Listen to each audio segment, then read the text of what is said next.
Virgo, the tower doesn't fall to punish, it falls to reveal. And on August 29th, the sky cracks open, not with thunder, but with precision. This is not chaos for the sake of collapse. It's divine disruption, a sacred shift. The tower moment is upon you, not in some metaphorical way, but in real, tangible cracks forming through the structures you've relied on for too long. The ones that no longer hold your truth. You've felt it building. The hum beneath the noise, the quiet agitation, the sense that something's off, even if everything looks fine on the outside. That's not anxiety, it's soul awareness. And now, the structure starts to sway. But not to destroy you, to free you. Because something misaligned can't stay upright forever, no matter how polished it appears. August 29th is a cosmic rupture. The kind you don't walk around, you walk through. And if you ignore it, it doesn't go away. It delays. The tower doesn't care about comfort. It cares about truth. This is why certain things are falling apart, glitching, shifting. Not because you failed, but because you're finally ready. And there are 3 soul signs you can't ignore. They aren't external. They're not flashing neon lights. They live in your nervous system, your patterns, your interruptions. They're the language of your higher self trying to reach you before something cracks too far to repair. Disconnection, emotional flashbacks, magnetic disruption. Each one a whisper from your soul. Something must go. This tower moment isn't about losing. It's about aligning. But only if you listen. Only if you respond with ritual instead of reaction. There is no going back after this window. That's not a threat. It's a mercy. What you rebuild from here will hold longer, stand stronger, serve deeper. Over the next few moments, we'll decode the hidden architecture of collapse, explore the 3 signs already showing themselves, and anchor your response through ritual and decree. At the end, your voice won't just speak, it will seal. That's what this moment demands. A conscious crossing. One that you survive not by escaping, but by staying. Let's begin where it always starts. Not with the fall, but with the silence before it. It didn't come out of nowhere. Tower moments never do. They're born in the quiet, in the pauses, in the sighs you don't explain. For Virgo, this collapse began long before the structure trembled. It began in the slow erosion of joy, in the routines that became cages, in the I'm fine that stopped being true. You felt it, long before it surfaced. Virgos are masters of stability, of holding the line, of building systems that work. But even the strongest structures can outlive their purpose. And when they do, they don't whisper, they press. Like tension behind your eyes, like weight in your chest. It's not burnout, it's soul congestion. And eventually, something has to give. You've been faithful. To people, to patterns, to promises you didn't even make aloud. And that loyalty has become heavy. It's not that you failed, it's that the version of you who made those commitments has evolved. But the world around you hasn't caught up yet. So, the energy misfires, the joy dims, the structure begins to crack. This is what the tower does. It shakes what was never meant to be permanent. Not to hurt you, but to release you. You've been holding something that wasn't yours to carry for too long. A role, a relationship, a rhythm that once worked, but now drains you. And the longer you hold it, the louder the silence becomes. The tower doesn't always explode. Sometimes it whispers. It shows up in missed messages, in lingering colds, in the way your body hesitates before walking into familiar rooms.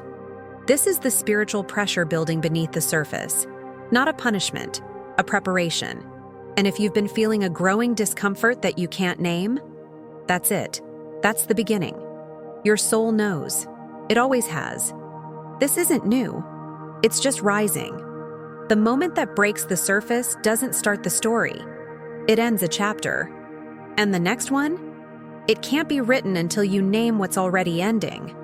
So before we talk about what's falling, Let's look deeper at what's been holding you back. The tower only collapses what no longer belongs, and it always follows a blueprint, one designed by your own evolution. Let me show you the architecture. There is a sacred intelligence to collapse. The tower never falls at random. It follows a design, a spiritual architecture coded into your soul's contract. For Virgo, who lives by precision, this is both terrifying and liberating. The control you've clung to is not being stripped, it's being recalibrated. And the blueprint was drawn long before this moment. The tower archetype isn't chaos, it's clarity. It removes what no longer supports your next evolution. That's why it feels violent, because you built your life around things that were never meant to last. Not because they were bad, but because they were temporary scaffolding for a soul still under construction. In this moment, Pluto whispers, "What no longer serves must go." Not out of cruelty, but completion. And Uranus shakes the edges, reminding you that real breakthroughs never come gently. This tower energy doesn't destroy. It interrupts. It demands that what's outdated be released with reverence. The question is not, why is this happening? But, what is this freeing me to become? Signs of the collapse have already begun. Sudden insomnia, electrical interference, conversations that implode without warning, a strange lightness after something heavy breaks. You're not cursed, you're clearing. And the frequency of endings is everywhere.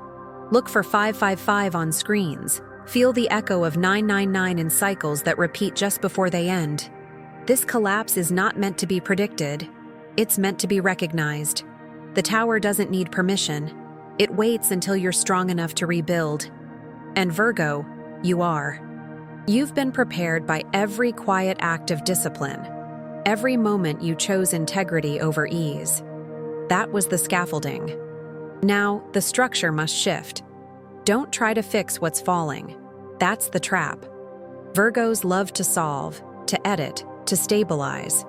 But this moment calls for surrender, not strategy. Your job is not to control the demolition, it's to witness it. To stand in the center of the storm and say, "I trust what's leaving." From this cracked foundation, something sacred emerges. But first, you must recognize the soul signs already trying to guide you. They don't come with noise, they come with knowing. The first one? It's the numbness you've been carrying like armor. Let's open that signal.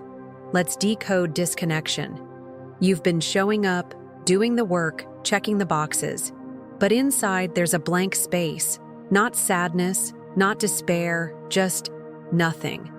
That numbness isn't laziness or lack of gratitude. It's the first soul sign. Disconnection. A quiet alarm that something vital has gone missing from your reality. Not by accident, but by spiritual design. Virgo, you've trained yourself to perform stability. You function. You deliver. You hold it all together. But there comes a point when functionality replaces fulfillment. When routines become rituals of survival. And that's when the soul goes quiet. Not because it's given up, but because it's calling you back. This is the disconnection you can't ignore. You wake up and don't care. You answer messages with practiced detachment.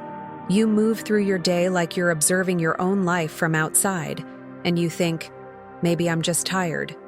But deep down, you know it's more than that. Imagine a Virgo woman who's known for being reliable. She's the planner, the fixer, the one everyone counts on. But lately, everything she touches feels meaningless. She organizes the meeting, cooks the dinner, answers the calls. But when she's alone, she feels empty. Not broken. Just invisible to herself. That's not failure. That's the tower whispering, "This version is complete." The mistake is thinking something's wrong with you. The truth is, your energy no longer fits the shape of the life you're in. You're not failing, you're outgrowing. Disconnection is a sign that your spirit is ready for reconfiguration. It's not a problem to solve, it's a threshold to cross. Here's what to do. Ground. Touch the earth. Breathe low into your belly. Then ask aloud, what truth have I been avoiding? Don't chase the answer. Just let it rise. You might cry, you might write, you might feel nothing at first. That's okay. The door just opened. Your ritual. Light a candle and sit with no agenda, no music, no distraction, just you and your breath. Let your soul speak without interruption. Even silence is a language. Even stillness has sound. This is only the beginning. The second soul sign rises faster and hits harder. It doesn't numb, it erupts. Because once the disconnection cracks, the feelings rush in. Let's meet them. Let's decode the emotional flashbacks. They come out of nowhere. A song, a scent, a sentence. And suddenly, you're drowning in a feeling that doesn't match the moment. Not just mood swings, emotional flashbacks. This is the second soul sign, and for Virgo, it hits differently. Because you're not used to letting the emotion take over. But now, it floods in. 1 minute you're fine. The next, you're gripping the steering wheel too tightly, trying to breathe through an unexpected wave of grief, rage, shame. You think, where did that come from? It came from deep, from a memory not fully processed, from a layer your soul now insists on clearing. Tower moments don't just collapse structures, they collapse emotional walls. These flashbacks aren't random. They're echoes, energy imprints, feelings you stuffed down because you had to function. And now that the tower is active, your system is clearing space. Not to punish you, but to make room for truth. Picture a Virgo man in a conversation. Someone says something innocent, but he freezes. His chest tightens. He reacts defensively, then feels ashamed. He knows it wasn't about that moment. It was about all the other times he wasn't heard. All the other moments his boundaries were crossed. That's not overreacting. That's backlog releasing. The trap here is suppression. Virgo wants to stay composed, to make sense of things. But this isn't about logic. It's about liberation. Your soul isn't asking you to fix the flashbacks. It's asking you to feel them. Let them pass through like a storm that clears the air. Your protocol is threefold. First, name the feeling: shame, fear, sorrow. Second, move the body, walk, shake, stretch. Let the emotion find expression beyond the mind. Third, speak it aloud, in a whisper, a journal, a mirror. Let your truth echo in the space around you, and then say, "Nothing I feel is wrong." Let that be your anchor. Not everything that rises needs to be explained. Some things just need to be released. The tower doesn't wait for you to be ready. It waits for you to be real. As you clear these emotional waves, a third sign emerges. Less emotional, more electric. It shows up in glitches, in delays, in the way the universe starts rearranging your timeline. Let's decode the third soul sign: magnetic disruption. Everything starts to glitch. Your messages don't send. Calls drop. Plans fall through. Files disappear. Time bends. It's not coincidence. It's magnetic disruption, the third soul sign. For Virgo, who thrives on clarity and flow, this kind of interference is maddening. But it's not malfunction. It's metaphysical realignment. The tower doesn't just affect emotions. It affects frequency. When your soul shifts, your energy field emits a different signal. Electronics, time, even conversations respond to it. That's why tech breaks. That's why things get delayed. The universe isn't blocking you. It's pausing what no longer matches your vibration. At first, it feels random. You miss an appointment, lose a note, get stuck in traffic that reroutes your day. Virgo wants to fix it, troubleshoot it, make it efficient again. But this isn't about being late. It's about being redirected. Imagine a Virgo who spends weeks perfecting a proposal. The night before submission, the file crashes. Panic, frustration. But in that still moment, an idea drops in, a better one. She rewrites it in 2 hours, submits it differently, and receives a better outcome than she imagined. The glitch wasn't sabotage. It was soul intervention. This is what magnetic disruption does. It interrupts your rhythm so that you don't continue in misalignment. Your soul is recalibrating your path, not to slow you down, but to preserve what's sacred. Delay is not denial. Delay is direction. Here's how to handle it. First, pause before reacting. Take one breath, then ask, what's being blocked and why? Not from panic, but from curiosity. Let the disruption show you what's outdated, forced, or draining. Next, shift your environment. Open a window. Touch something natural. Drink water slowly. These actions recenter your field and remind your system that you're not in danger. You're in transition. Your anchor phrase, delay is direction. Speak it when the plan falls apart. Speak it when things get strange. Let it remind you that nothing truly aligned can be lost by force. Once these three soul signs appear together, disconnection, emotional flashbacks, and disruption, you're officially inside the tower. Not on the edge of it, inside it. But there's power in knowing. Because now, you're no longer resisting the fall, you're listening to it.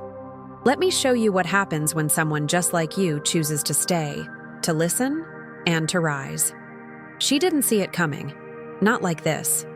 A Virgo woman in her late 30s, always composed, always prepared. She had built a stable life, solid job, long-term relationship, calendar color-coded with intentions and tasks. But inside, something had gone dim. She called it burnout, said she just needed rest. But rest never restored her. The tower was already shaking her foundation. First came the silence, mornings where she felt numb despite a full schedule. Then came the emotional flashbacks, crying in the car for reasons she couldn't explain, flashes of memories she hadn't thought about in years. Finally, the disruption, her laptop crashing mid-presentation, the company announcing a sudden restructure, her partner saying, "I don't know if this is working anymore." It all unraveled within weeks. She tried to hold it. Virgo always does. But the scaffolding wouldn't stay. And one morning, with nothing left to organize, she sat on her living room floor in silence. No music, no plan, just breath. That's when it broke. Not her spirit, but the illusion. She wasn't being punished. She was being released. She lit a candle, whispered one sentence, "I can't go back." And she meant it. That was the ritual. That was the moment. Not fancy, not loud, just honest. And that honesty opened something in the field. Within days, things shifted. A freelance opportunity from a connection she forgot she had. A dream that gave her clarity. A sense of peace she hadn't felt in years. Not because things were fixed, but because she stopped resisting what was true. She didn't rebuild overnight. Tower recoveries aren't fast, but they are precise. Every step from that moment was quieter, simpler, more rooted in integrity. And the more she honored the collapse, the more life responded. Not with comfort, but with clarity. Not with ease, but with alignment. Her story isn't rare. It's a blueprint. You might be living it right now. And if you are, you don't need to collapse perfectly. You just need to stop pretending nothing's breaking. Now that you've seen what surrender can unlock, it's time to anchor your own transmutation. Let's move from witness to ritual, from awareness to alchemy. The moment has come to act. You don't need to fix what's falling. You need to bless it. Tower energy can't be escaped, but it can be transmuted. Virgo, your gift isn't in preventing collapse. It's in rebuilding with precision after the truth is revealed. And that process begins with ritual, not as a performance, but as alignment. 3 steps, 1 shift. Everything changes. Step 1 is acceptance. Not passive surrender, but active acknowledgement. Write this sentence in your own hand. What's breaking is blessed. Say it. Sit with it. Let it sting if it needs to. This phrase cracks the shell of resistance. It tells your nervous system, we're not stuck, we're shifting. Step 2 is sacred fire. Take something symbolic of the old, an outdated plan, a limiting belief, a version of yourself you've outgrown, and burn it safely. If fire isn't accessible, tear it, shred it, bury it in earth. The action must be physical. Your body must participate in the release. The tower responds to motion, not just intention. Step 3 is anchor light. After the release, write a new sentence. One that reflects what you're now ready to hold. Not a fantasy, but a frequency. I am aligned with my truth. I am safe to rebuild. I trust what's rising. Say it aloud. Speak it slowly. Let it settle. For those who follow moon rhythms, this is best done under a waning moon. That phase supports release. But even outside the lunar cycle, your intention sets the tempo. If needed, enhance the ritual with a salt bath, incense, or a breath practice like 478. Let your system feel safe again, not because you've solved everything, but because you've stopped resisting it. And above all, remember, rituals don't control outcomes. They align your inner field. They help you return to coherence. The moment you act from that space, your outer world begins to adjust.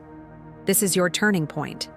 Not because the collapse has ended, but because now you're walking with it, not against it. You've acknowledged the signs, you've answered the call, and soon, the shift will show. Let's look at how you'll know. The signs of movement, the echoes of change. They've already begun to arrive. Something feels lighter, not fixed, not perfect, but unburdened. That's the first sign. The weight you didn't know you were carrying is suddenly gone. You're not floating. You're grounded. But the ground feels new. This is how you know the tower has moved through you. Your system no longer clenches at the unknown. You might not get instant answers, but you'll notice confirmations. The phone call you stopped waiting for suddenly comes. The plan you surrendered realigns in a better form. A conversation offers unexpected closure. You hear the phrase you needed from a stranger. These aren't signs of magic. They're signs of alignment. Pay attention to the numbers. 999, a cycle complete. 555, a shift in motion. 111, a new beginning forming in the silence. Dreams will become messengers. Sleep will carry symbols. Rest now has purpose. Your body, once tense with questions, now softens into trust. If nothing happens right away, breathe. Not all transformation comes with fireworks. Some arrive gently, like fog lifting. Soul lag is real. The ritual moved the energy. The field is adjusting. Give it 48 hours. Let your mind rest. The body always knows first. To maintain your recalibration, commit to one daily act, just one. A grounding breath before you pick up your phone. A whispered phrase, "I am still here." A hand on your chest in moments of stress. These aren't habits, they're anchors. They tell your system, the collapse didn't break us, it rebuilt us. Avoid dramatic re-entry. For the next 2 days, stay out of gossip, over-explaining, and impulsive decisions. You're in integration. Don't rush to share the shift. Let it root. Let it become yours before you broadcast it. Truth grows in quiet. Now speak it softly or comment it boldly. I survived the tower. It's not just a statement, it's a seal. A line drawn in the field between who you were and who you've become. And there's one final step. One decree that closes this portal with clarity and power. Your voice will not just reflect what happened, it will command what comes next. Let's speak it. Let's rise. You're still here. Not as the version who entered the tower, but as the one who emerged. Virgo, you didn't just survive a collapse. You answered a calling. You allowed what wasn't working to fall. You let yourself feel what hurt. You stopped pretending you were fine. And in doing so, you opened the next chapter with truth. The tower wasn't an ending. It was a soul contract, fulfilled. A pre-written agreement between your higher self and the life you were never meant to keep. That version of you, over-functioning, under-feeling, forever fixing, was sacred. But she's complete. You don't owe her anything except gratitude. Now, the dust settles. The silence doesn't feel heavy. It feels honest. This is the space where new alignment takes root. And you don't need to explain it. You only need to integrate it. Rebuilding doesn't mean rushing. It means reclaiming. Slowly. Precisely. With intention. So now, we seal this shift. With your voice. With your presence. With a decree that echoes in the field around you. Stand, sit, place your hand on your heart. Breathe into what remains. And speak this aloud. I rise from what fell. I rebuild with truth. Again, with steadiness. I rise from what fell. I rebuild with truth. Let it ring out. Let your nervous system hear it. Let your spirit settle into it. You are not what collapsed. You are what emerged. And now, your path bends toward alignment, not effort, toward resonance, not performance, toward self, over sacrifice. If it feels right, comment the decree to witness yourself in motion. I survived the tower. That comment isn't for attention, it's for anchoring, a digital imprint of your energetic choice. And when the next tower moment arrives, and yes, they always do, you won't fear it. You'll recognize it. You'll know it's here not to destroy, but to refine, not to erase, but to evolve. Until then, stay close to your breath. Stay close to your knowing. Stay close to the earth beneath you. The next message will find you, just as this one did, right on time.